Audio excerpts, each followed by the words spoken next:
नमस्ते प्रिय विद्यार्थियों, हिंदी अकेडमी बीकानेर में आपका हार्दिक स्वागत है। हम पढ़ रहे हैं कक्षा 10 की क्षितिज पुस्तक, जिसमें हम 6 चैप्टर कंप्लीट कर चुके हैं। आज हमारा चैप्टर नंबर 7 है। गिरिजा कुमार माथुर का हम पढ़ने वाले हैं साहित्यिक परिचय। प्रिय विद्यार्थियों, अगर आप तैयारी कर रहे हैं हिंदी से यूजीसी नेट सेट एग्ज़ाम की और अदर किसी टीचर एग्ज़ाम की जहाँ पर आपके हिंदी साहित्य वाला भाग पूछा जाता है, तो ये वीडियो आपके लिए बहुत ही महत्वपूर्ण होगा। गिरिजा कुमार माथुर का जन्म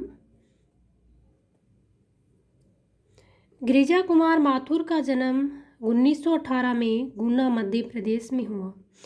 आरंभिक शिक्षा झांसी उत्तर प्रदेश में ग्रहण करने के बाद उन्होंने एमए अंग्रेजी में व एलएलबी की उपाधि लखनऊ से अर्जित की।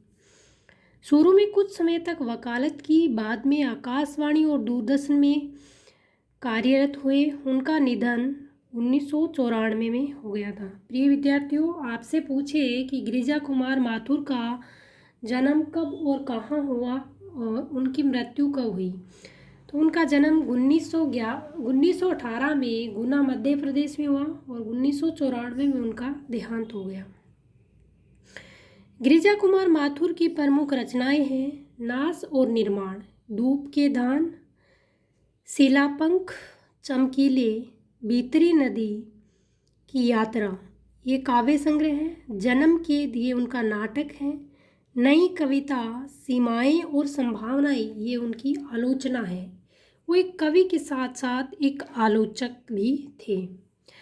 नई कविता के कवि गिरिजा कुमार माथुर रोमानी मिजाज के कवि माने जाते हैं। आपसे पूछे कि जो गिरिजा कुमार माथुर है किस युग के कवि थे, तो वो नई कविता के कवि माने जाते हैं।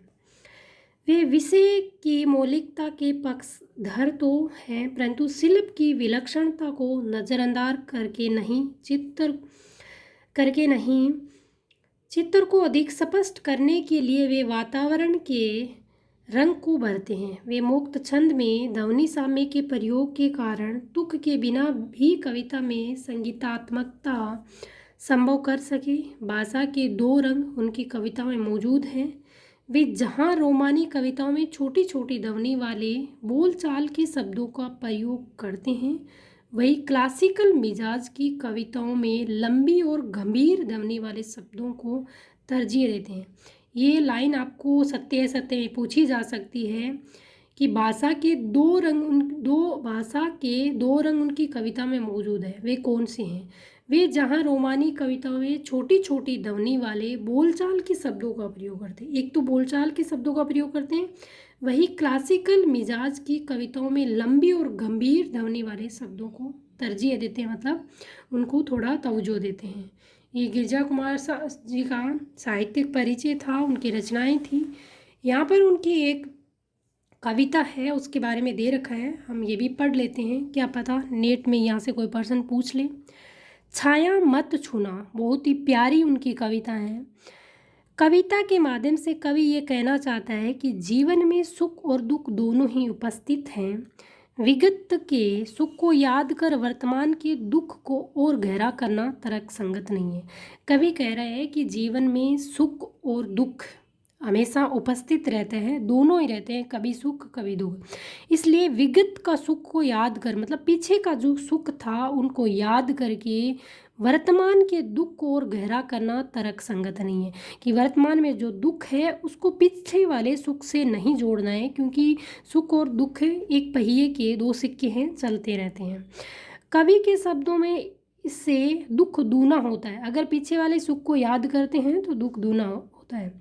विगत की सुखद काल्पनिकता से चिपके रहकर वर्तमान से पलायन की अपेक्षा कठिन यथार्थ से रूबरू होना ही जीवन की प्राथमिकता होनी चाहिए। बड़ा ही प्यारी लाइन यहाँ पर कवि कह रहे हैं कि कवि के शब्दों में से दुख दूना होता है।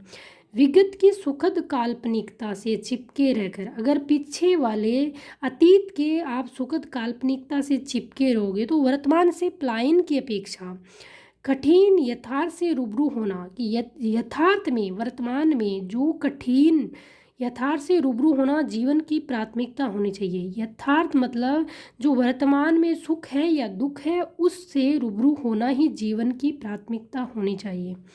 कविता अतीत की स्मृतियों को भूल वर्तमान का सामना कर भविष्य का वर्ण करने का संदेश देती है। बड़ी गजब का संदेश देती है कि कविता कहती है कि अतीत की स्मृतियों को भूल वर्तमान का सामना कर भविष्य का वर्ण करने का संदेश देती है। प्रिय विद्यार्थियों, हिंदी साहित्य का कोई विद्यार्थी है तो उसको हिंदी साहित्य व्यक्ति के हृदय के सबसे नज़दीक विषय है। वह ये बताती है कि जीवन के सत्य को छोड़कर उसकी छायाओं से भ्रमित रहना जीवन की कठोर वास्तविकता से दूर रहना है। कविता में रोमानी भावबोध की अभिव्यक्ति देखी जा सकती है। प्रिय विद्यार्थियों, अगर वीडियो अच्छा लगा तो अपने मित्रों के साथ शेयर कर दीजिएगा। अगर चैनल पर नए हैं तो चैनल को सब्सक्राइब कर लीजिए। अगर पीछे वाले वीडियो अभी तक आपने नहीं देखे हैं तो ज़रूर देख लीजिएगा, क्योंकि यूजीसी नेट में ये आपकी बहुत ही महत्वपूर्ण साबित होगा। जय हिंद, जय भारत।